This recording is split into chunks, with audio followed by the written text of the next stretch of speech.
And welcome sa Davilan. Ayan. So start na ito ng Davilan Road, guys. Ayan, mahaba yan. May papunta doon, diretso. May papunta dyan, napakaganda rin ng daan, no? And yung papunta dito sa kanan, ang tagos nyo dyan ay GMA Cavite pa rin. Pero napakaganda ng view dito. Dati sumikat to nung pandemic ata, post-pandemic, hindi ko alam. Basta naririnig ko lang tong lugar na to.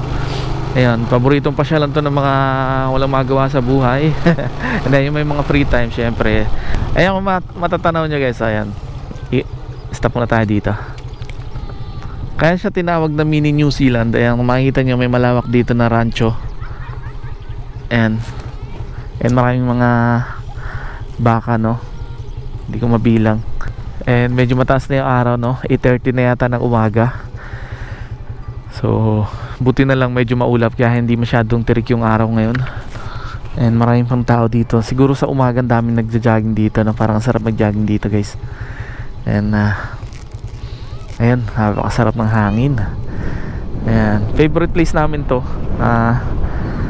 Kung pag namimiss namin yung probinsya, yung Marinduque, no? Talagang nasaglit kami dito. Maraming beses na kami nakabalik dito. Malapit lang naman sa amin, kaya palagi kami pumupunta dito pag namimiss namin yung hangin sa probinsya, no? Napaka-presko and ang sarap.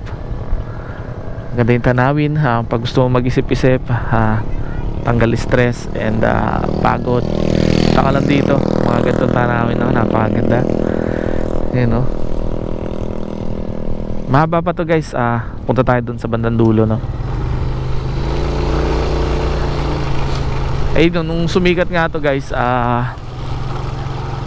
nakilala to nung nagkaroon dito ng food park na. Itong isang diretso na to, kabilaan yata yan, no? Isang side. Maraming mga nagtitinda ng mga pagkain, mga kakanin, no?